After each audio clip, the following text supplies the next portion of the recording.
just realized I haven't really been doing a live for the longest time. It's currently Saturday morning, so it's gonna be pretty noisy outside because all the kids are outside and playing. So they are gonna be quite noisy. It was really hot in the morning. It was like 34 degrees Celsius, 34, 35. Now it's getting a lot cooler. Yeah, but it's still pretty warm.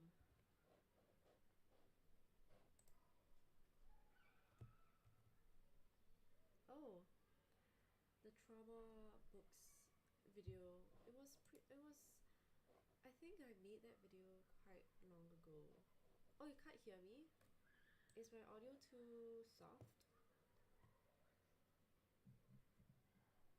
Oh no.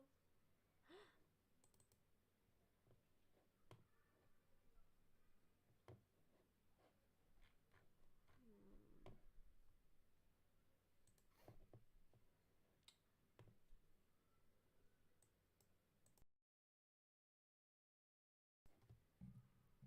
If I increase the volume, can you hear me?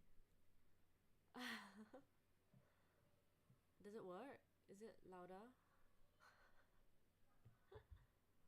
Hmm. Okay. It's like maximum volume for me though.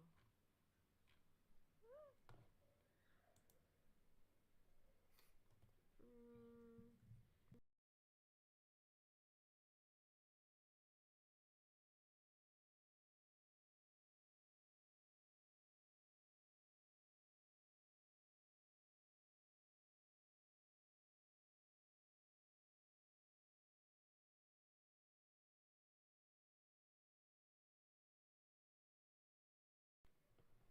Hello?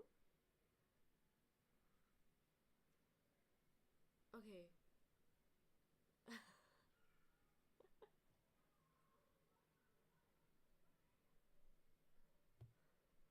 Oh, the volume is very low. This used to not be a problem.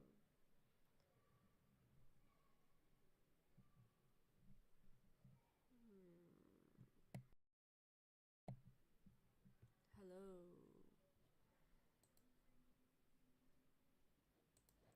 Maybe I have to change the settings of the mic itself.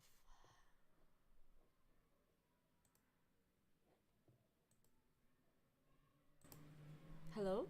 Oh, is this much better?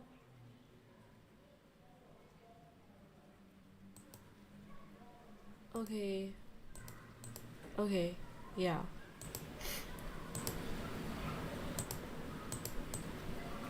Testing.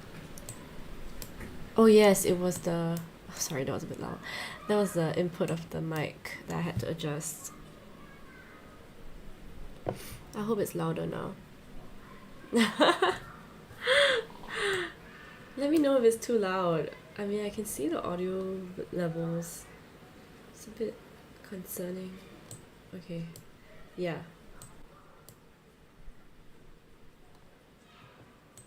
Okay, is this alright? Like, is this an acceptable level? Thanks all. As you can tell, I'm not the best with like technical stuff. Okay. Oh, I'm so sorry about that.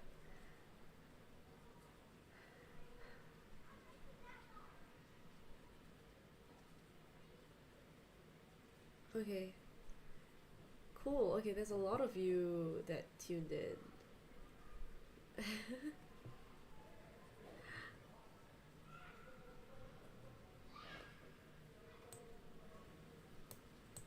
Yeah, I was just thinking of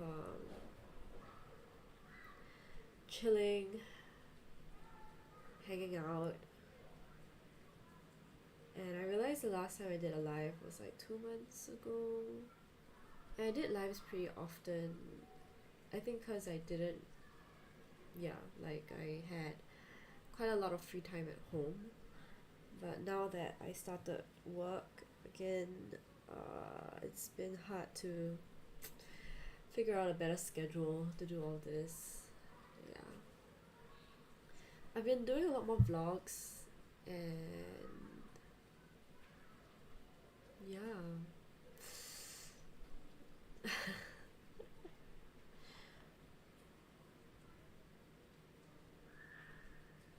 Where is everyone tuning in from?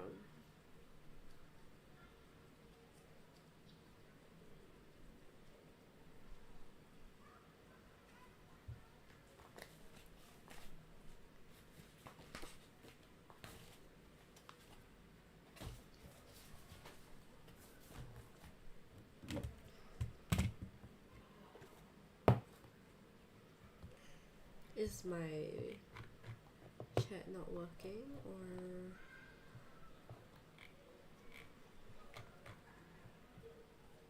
Oh, Canada. Wow, isn't the time difference pretty huge?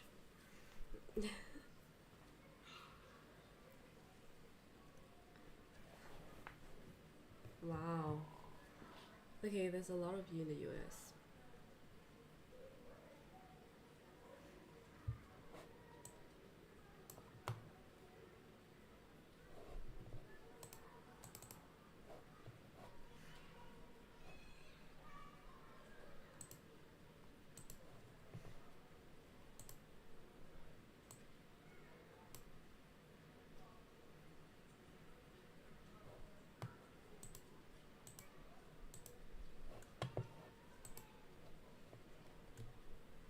Oh, it was a Friday night. Mm.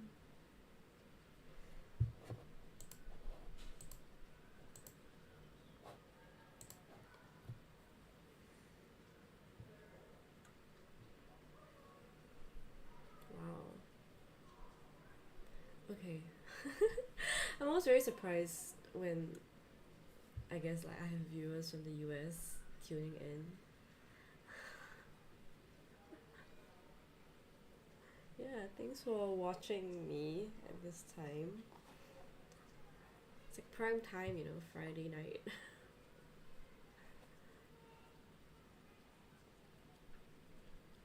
Yeah, so I guess the previous time that I did a live, I was making a zine, if I'm not wrong.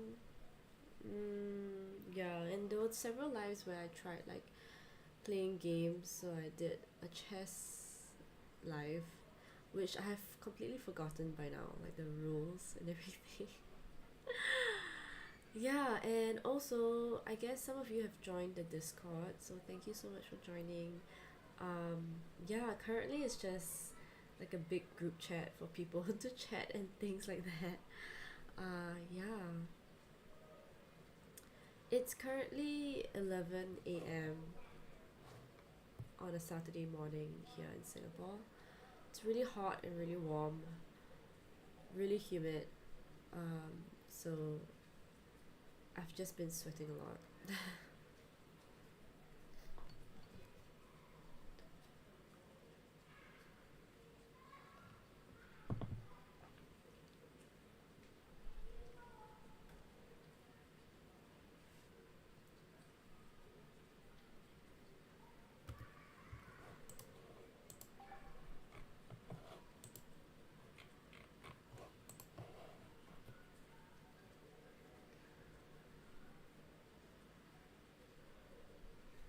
Mm, so that's like a full 12-hour difference. Okay, yeah.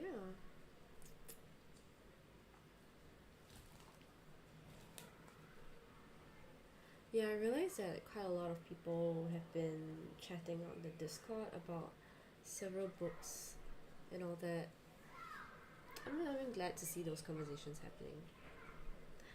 How do I deal with the heat? Yeah, it's really difficult because I have eczema on my neck and yeah, so I do get sensitive skin. Like my sensitive skin flares up pretty quickly in the heat, so I gotta make sure I moisturize my skin like when it's not too humid, because if you pile on moisture when you're sweating, it's not that great for your skin. Other than that, I have a lotion that has a bit of menthol in it that's quite cooling, so I use that. If not, I just have to turn on the fan and just try my best to cool down, drink ice water, things like that. It's really easy to want to turn on the aircon, but I feel like that just makes the heat more unbearable when you have to turn it off. Yeah, so I try not to use the aircon because I just find it quite. I don't know, I get sick pretty easily in aircon, so I prefer not to use any sort of air conditioning and all that. But I'm quite fortunate not to be the type that sweats a lot, so usually the heat is a little bit more bearable for me. On the other hand, I cannot handle the cold at all, so I cannot handle it when the weather is below 0 degrees. Like if it's like freezing and there's snow, I can't handle that. Yeah. So, oh yeah, okay, the new job, I started at the end of March. So it's been about a month, like 2 months, almost 2 months since I first started. It's mostly a desk job, so it's a lot of admin. But I'm working in a museum, so it's been really interesting. I mean, I realize I don't mind jobs that deal with like cultural artifacts as much. So previously I did work in the library, so I worked with a lot of books, and I guess that was like the best part about the job. Um, Otherwise, there were a lot of things that were quite difficult about the job. But now that I work in a museum, it's nice to be able to engage with the artworks in a different way, or at least like try to make it more relevant to people. So that's been interesting, but obviously I think like spending a lot of time in front of the screen um, is not something that I'm very used to. Especially with like working from home, I do a hybrid arrangement now, so it's not completely remote. Um, yeah, it's quite challenging straddling like both formats of work, like both remote and office work. Um, I guess it's just tiring to be out of the home the whole day. But when I think about it, like I used to work in a cafe and I would spend the whole day out as well.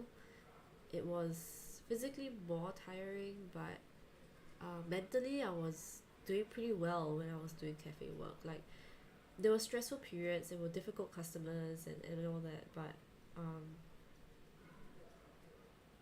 yeah, I guess I was in the flow a lot more when I was doing cafe work.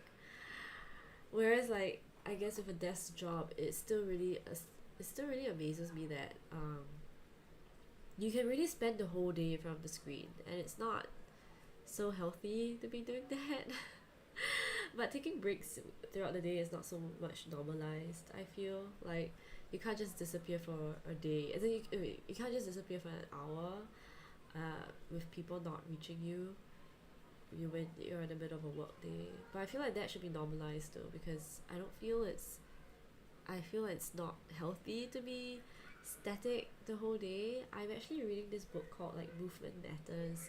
I think this person is linking ecology with like physiology studies, and how it is so and how it is so unnatural for us to be static for a large portion of the day.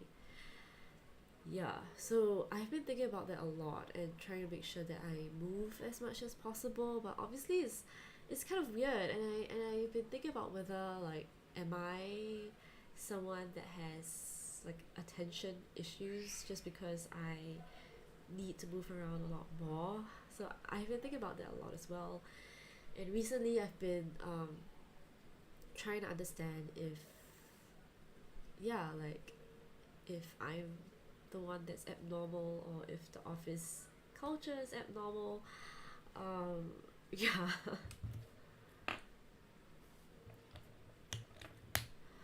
Oh, you're starting your first job in the library. The library system in Singapore is a bit different, so I would say my experience will not be representative of other countries' library experience. So I know in a lot of countries you do actually have to have a librarianship degree, or like you have to have an information technology degree, information studies degree, things like that, or something related to libraries. You actually have to be certified in that. But in Singapore, the librarian role is pretty broad. So I didn't come from a librarian background. I didn't have any studies related to librarianship. I was just an anthropology major. Um, so librarians in Singapore are a bit more generalist. Um, it's not so specific to the technical librarian job.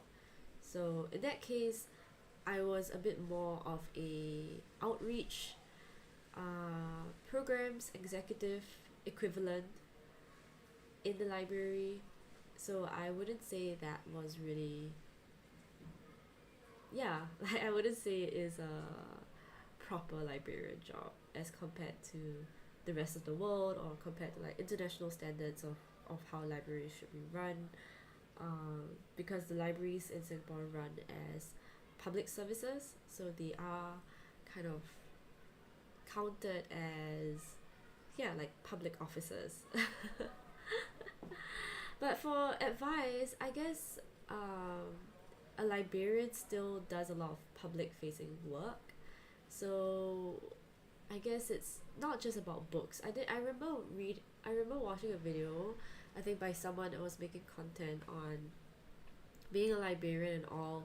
And actually like liking books and loving books is not sufficient to be a librarian. I think the passion, I don't want to use the word passion, but I guess the interest or the skill set that you need as a librarian is to be able to provide resources to people, like being able to identify the needs of people and direct them to appropriate resources. I feel like that's really the skill set of a librarian that you need, as compared to like being able to read widely, because you don't have to necessarily read all these books. You just have to be able to know uh, the systems and the categories and all that, and be able to navigate those systems well. Like you don't actually have to be well read, I feel, to do that. Yeah. Yeah. Yeah, job hunts are difficult. I feel like I'm also still ambivalent with that, because I feel like now at this stage of my life, I have a lot of peers that are on very different life paths. So I feel like it is very difficult to really keep an eye on like what works for you. It's very easy to be swayed by people, and what is the normal path to pursue. Yeah, I feel like now currently I am pursuing a very acceptable path. It gives me a lot of stability, and I know it's just for the short term. So yeah, I feel like long term wise, I do have separate plans. Yeah. What videos am I working on now? I am actually working on my April wrap up, but I am not too sure whether I wanna upload it, because there are several books in that wrap up that I wanna keep a bit more of a secret. But I don't know. I feel like wrap ups are so boring for like people watching them. I mean, it's great for me because I love being able to go through my entire months of reading, and every time I make wrap ups, it's mostly just like for myself, honestly, because it's like I just talk for 5 to 8 minutes or even 10 minutes about one book, and it's a way for me to articulate my thoughts about the book, not in a way that's necessarily critical or like nuanced. It's really just like, oh, okay, it's been a month since I read this book, and these are my thoughts about it, and all that. Yeah, so that is currently my only video that I'm working on right now. Do let me know if there are videos that you want me to work on. I feel like I am in a bit of a like need for creative inspiration in terms of in terms of what kind of books is it what kind of videos I want to challenge myself with. So far I've just been doing a lot of vlogs and reading wrap-ups. I haven't really been doing a lot of book recommendation, like lists of books, because I feel like I've pretty much covered the list that I want to cover. Okay, wait, there's someone at the door. Hold up.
Sorry.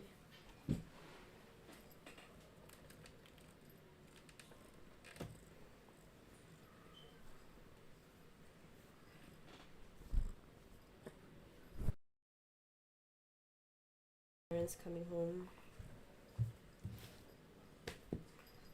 and Agent P. Oh, okay. Okay. Sorry, that was like a bit of a pause there. Um, Being studied for long periods of time, yeah, it's not good for anyone. Um, yeah, I feel like when you work in a new job, a lot of it's really on the job training. So I feel like being certified in things is a bit of an overrated thing. I think it's quite unfortunate that we really require so many certifications and degrees and further studies to just even justify people being able to do certain jobs, because I think a lot of people know that being certified in something, it's a good like indicator of how much you know about something, but it's not always something that equates to skill or capacity. I wish there were more on the job trainings for things, and that actually every employment should account for that for like at least a short period of on the job training, you know. I just think that's just the standard, but a lot of people don't do that. How would I view friendship? That's a really big topic. I have been going through a lot of different, I guess, revelations about friendships the past few years. I also have my own struggles about it, um, and I feel like that's not really something I want to unpack in public. I feel, yeah. So I had someone actually ask me on Discord like how I handle like being recognized in public, and really at this stage I don't really have an answer to that, because I'm still new to this. I still think like it takes years to be comfortable with being known and being public, and there are still a lot of people who have been known in public and have done their work, professional work, like really publicly, but still struggle with that whole phenomenon of like being known and all that. So I feel like I'm not giving myself any urgency. Like I don't give myself any pressure to embrace this popularity. I feel like sometimes if there ever comes a day where I feel like I cannot be in the public eye anymore, I would be pretty willing to, yeah, like MIA for a bit and come back when I feel much more secure. But currently I'm okay with all this. So yeah, like personal issues, I think like friendships, relationships, I know a lot of YouTubers make content about that, and it's been very useful for me as well. But I feel like I'm at a stage where I don't feel steady enough to have those struggles of my life being known publicly. Yeah, so far I'm only really comfortable sharing like psychological, I guess, or like personal, intellectual issues that I'm dealing with. Yeah, but friends, I think a lot of people should just give themselves some space when it comes to friendships. I'm not someone that feels like, you know, there are very particular criterias to being a good friend. I guess that really depends on how you negotiate your friendships and how honest you are with your friends. Yeah. Oh, a lot of you like Gula Melaka. Really? I just I think Gula Melaka is like such a it's such a casual thing. I'm so surprised that so many of you like it. I guess I'm a bit more vulnerable on Gula Melaka because my face is not there, right? And it's just my voice, and it really is like an audio diary, which is, I guess, why a lot of you like it.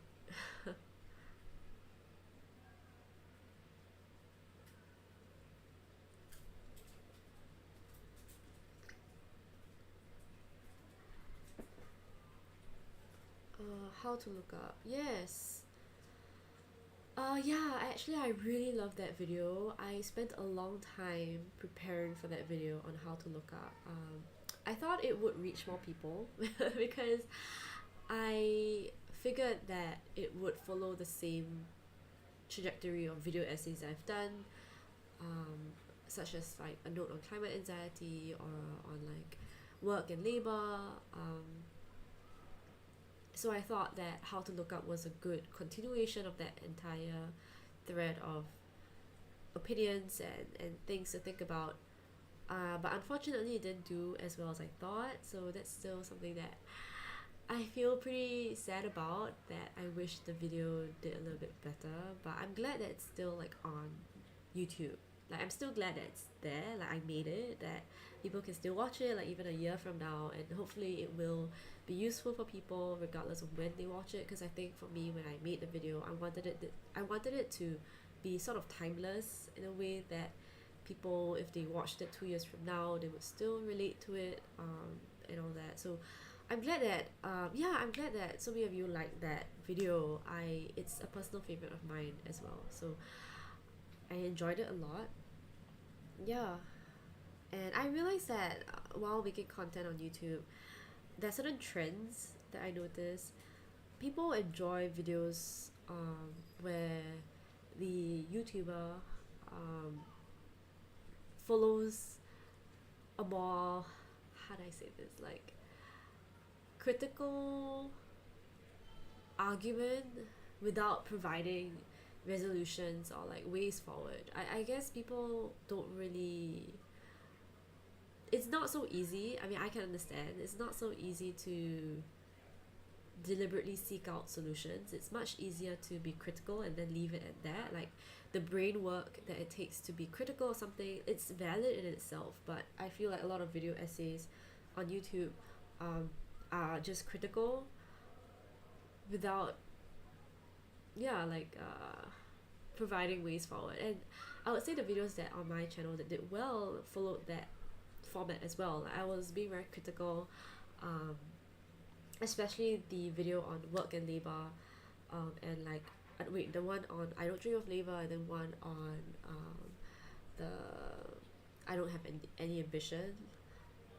I have no ambition. Yeah, so those two videos did really well, and a lot of you found my channel through those two videos. But looking back, and I was thinking of doing a video where I reacted to my old videos again, but looking back, I feel like it was just me ranting. Like it was just me ranting in a way that sounded a bit more articulate. Yeah, and people like that. I mean, I also watch a lot of videos where people are just ranting and complaining, and it's a lot easier to resonate with that. Like, it's a lot easier to relate and say that things suck, systems are broken. It's easier to say that for sure. And for me, I that those videos came from a place where I was really upset with a lot of things. So I was just pointing out a lot of problems. I was pointing out a lot of like misalignments, and that's what I could do at that point, because I couldn't expand my thinking beyond that. Yeah. So in that case, like, I'm glad that the videos resonated so much. Um, but I just felt like it was just that. It was just something that gave relief to people, and I'm grateful enough that it did that. I feel like that's something that I should still be grateful for, like thankful that people related to it, and it gave them, like, there is power in being able to, speak to the collective sentiment, like for people to so collectively resonate with a similar sentiment. I think that's still powerful in itself. Yeah, but after that whole thing happened, and after a few months of just a lot of personal reflection and a lot of alone time, really, like a lot of solitude, I I was really upset with myself, and that negative sentiment started affecting my friendships and my relationships at home, and I was just such a negative person, and I didn't like that. Yeah, so I feel like it's okay to be negative, but if it's to the point where, like, I would just self-victimize, and there's a very fine line. Like, it's like, when do you know that you are wallowing too much in self-pity, or like when you actually know you have to do something about it. It really depends, and it really does depend on, like, what access you have to resources, whether you have, you know whether you have support systems. Like, it really matters a lot. Hi. Yeah. Yes, she's scratching my chair. Yeah, what do you want? Yeah. Okay. Cat break. Yeah, so I felt like that was where I was. Yeah, right? And there was also the period of time where I guess Agent P also came into my life. So, yeah. Thank you. Hey. Yeah.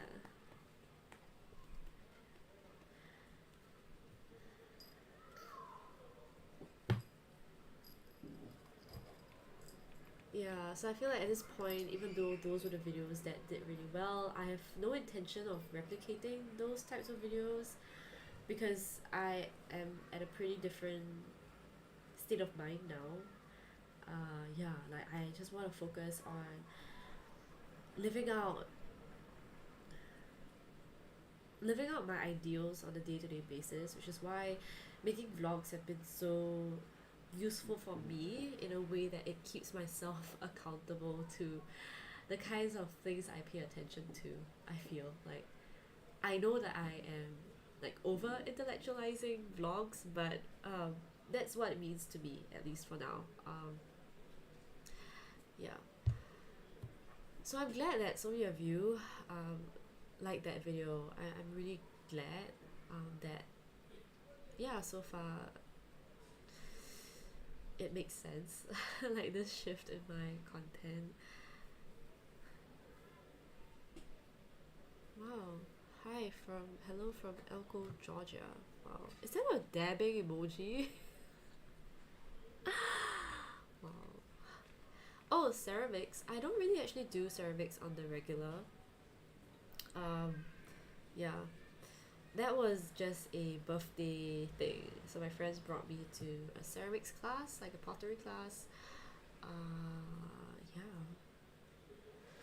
If I Maybe if I pick up pottery more often, maybe I'll do it more often. I don't know. I just feel like I have no space at home to make more stuff. Like I know in my videos I always film from this position, so it looks like I have nothing in the background, but my house is pretty cluttered because it's a family home and there's like five of us living here, so um, things gradually accumulate. Yeah.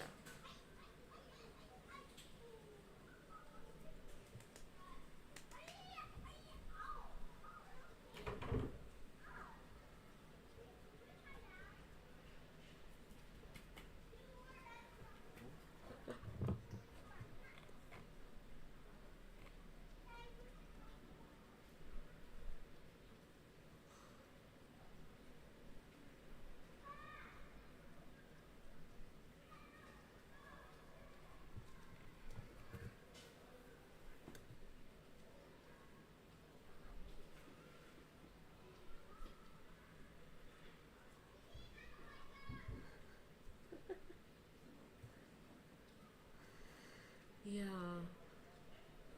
Yeah, who knows whether more people will watch it over the years. I feel like that's a good mindset to take towards content creating, at least for videos. And I guess that's also a major reason why I shifted to YouTube instead of Instagram and TikTok. So I used to be pretty active on Instagram and TikTok, but I just felt that it was not conducive for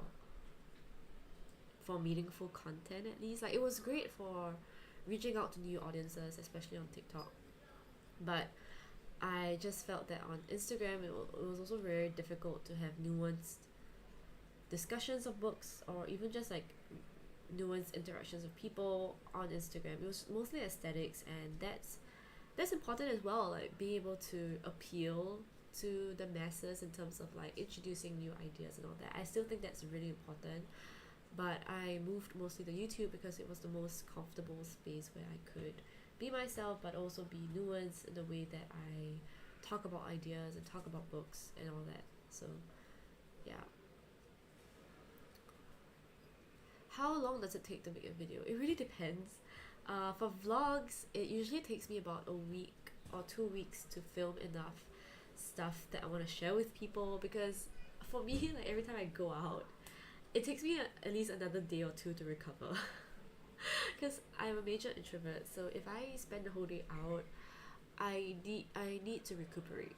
So if I go out the whole day, I need to take some time to rest at home, and then I go out again.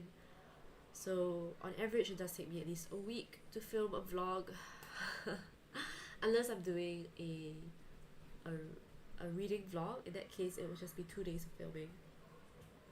Uh, Usually editing will take me a couple of days.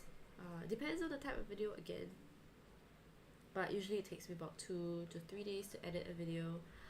And then I'll take a day to upload and edit stuff, like edit the captions, because sometimes there's a lot of spellings in the captions.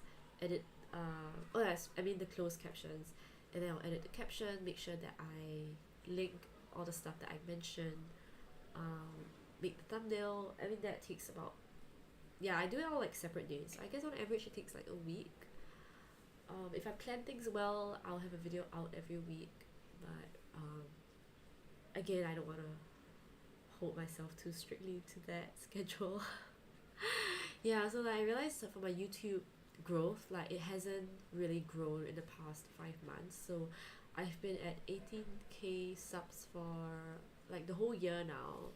And at first I was pretty sad about it because I had such huge growth in 2021. But now it's just like whatever, you know. Yeah.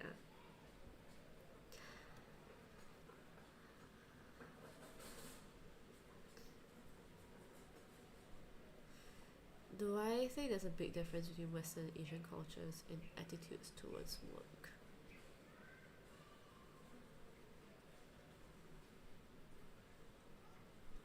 Okay, like I feel it's a bit of a false binary to be like West versus East, because I feel like there are, I guess, very broad differences, but I feel like there's so many of these differences that have been informed by, um, yeah, like the way that we talk about each other's cultures. For example, if I say the West, am I only just referring to American culture? If I say East, am I just referring to Chinese culture? So I feel like that's something that we have to be a bit more specific about, at least. In this case, like, I do think that even in America, there would be differences in attitudes towards work across like states even, and I'm sure even in the East, like, very different. I mean, Southeast Asia, East Asia, um, they're all really different. South Asia, we have very different attitudes towards work. And I also feel a big part of it is because of colonization as well, like imperialism. Obviously, in the past, like, there has been a lot of like work ethics that have been exploited. Like, as much as certain nations would have certain work ethics, that's also shaped by what other countries speak about the country. So I mean, there's a lot of research about this, about how, like, the understanding of, say, a country like Japan, so much external discussion about Japanese culture also shapes Japanese culture. So I feel like it's not very productive to say like Western versus Asian, because, as we know, there's also a very diaspora huge diaspora, is that how I pronounce it, like, yeah, a huge demographic of Asian Americans in the US, right? So again, like, in the US, like, is it really productive to say that Asian Americans have innate Asian culture to them, or is it because they've been already categorized as a group of Asians, in which, what makes them different from other groups of Americans is this work ethic. So, would we say that it's something that is innate to Asian culture, or it's because of the fact that they came to America and they had to occupy a certain niche and had to mark their success a certain way, that they developed certain characteristics? So I feel like, yeah, it really, but of course I do acknowledge that there are certain broad differences in terms of work attitudes, but I feel like that is marked mostly along lines of like power differentials rather than ethnic lines or like racial lines. For example, like in Europe, why would there be more of a open attitude towards work, right? It's because um, maybe a lot of their developments, like, they were already relatively advanced as we progress into say, like, the contemporary age, right? Yeah, and why were they pretty advanced? That's because a lot of their hard labor, a lot of their manufacturing labor, a lot of their so-called lower class work has been outsourced, right? So, then it frees up space for more creative work, more flexible work, and then people start to realize that, we shouldn't have outdated factory style work ethics for the kind of creative class work that we do in these countries, right?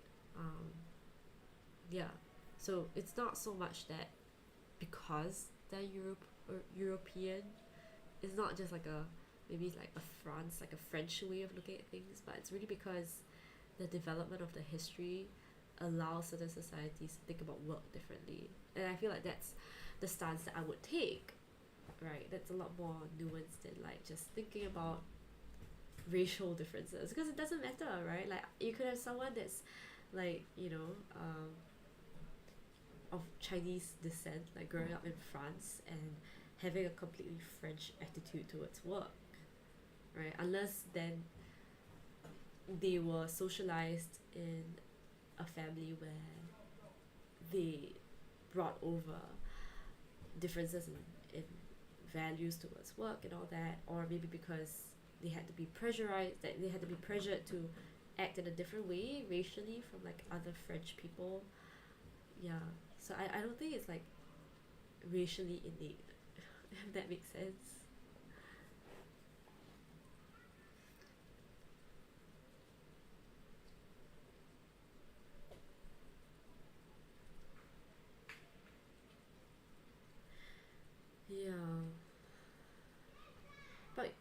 like back home in an Asian country, like, is there a specific country you're referring to?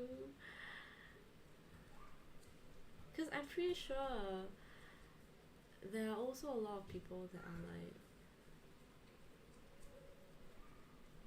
like even in Singapore, I've also been able to talk to people who don't believe in overworking yourself.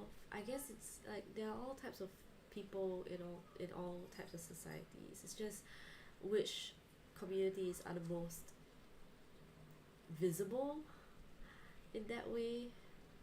Yeah.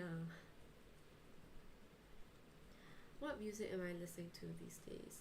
I actually have been listening to this playlist called Club Resistance. I think it's a playlist that was put together by Spotify, but it features tracks by I think queer and non-binary DJs. Yeah, yeah. So I've been listening to that playlist a lot. I mean, it's called Club Resistance, right? So there's a lot of like techno music in it. And I don't like clubbing, by the way. I don't really enjoy clubbing, but I do appreciate a good beat.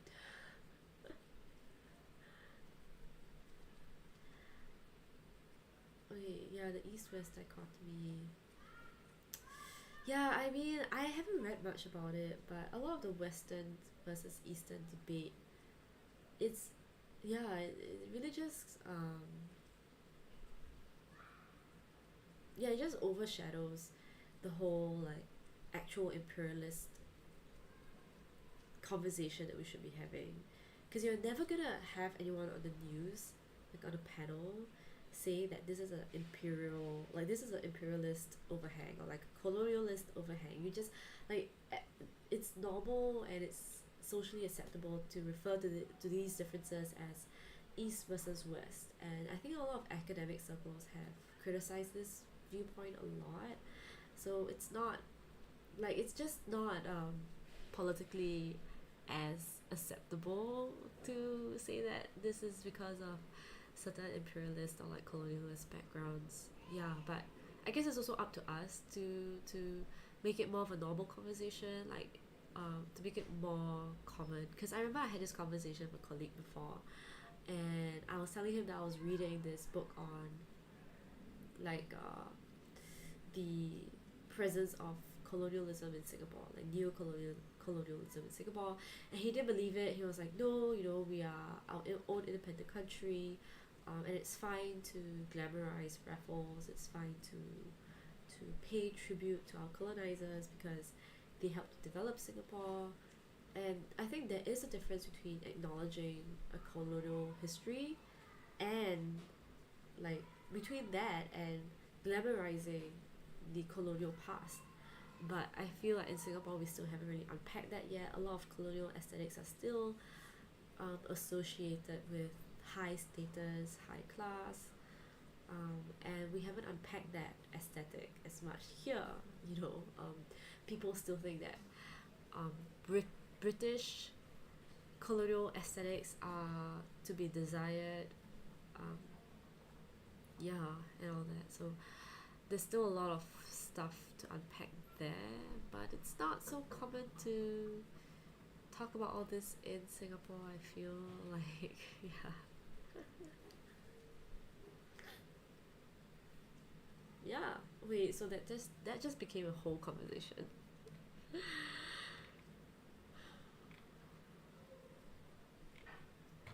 Yeah, I've never really lived in Hong Kong, but I'm sure it's pretty stressful because I do know it is quite a competitive place to work in. Yeah.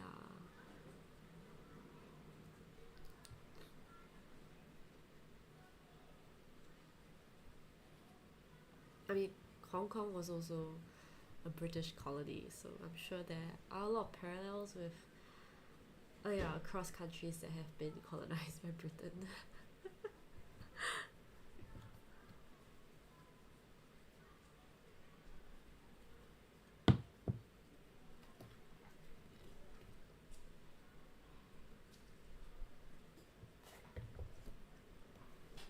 Wow, it's almost been an hour already.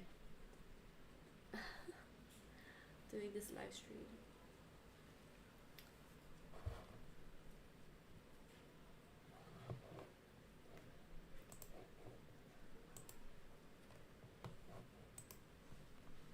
Yeah, so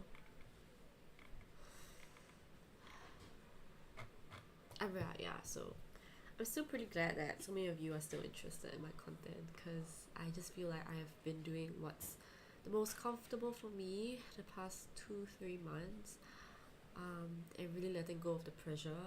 So yeah, well, I'm glad that so many of you still enjoy the content, even though it's so low key, I guess.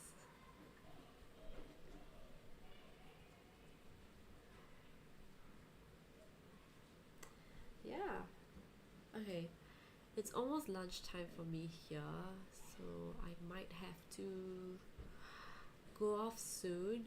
But thank you so much for sticking with me for this live stream. Yeah. Maybe I should do it more often.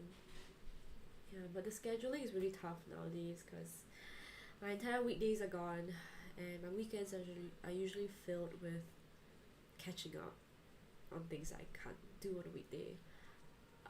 So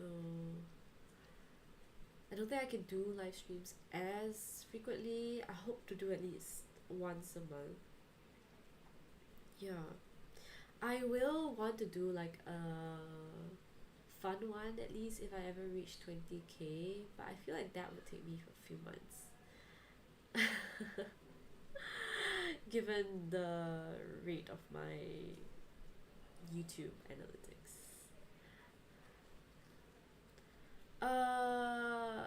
Whether I would read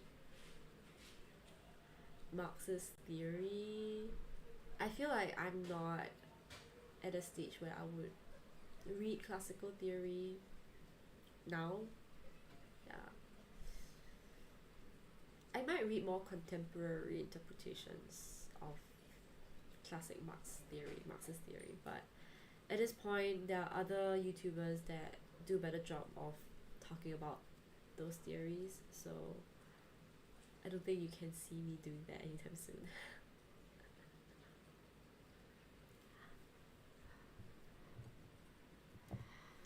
Maybe I can travel somewhere.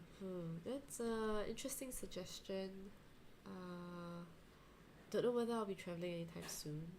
I might be going to Indonesia, because that's where my extended family is at. So I might be visiting some relatives.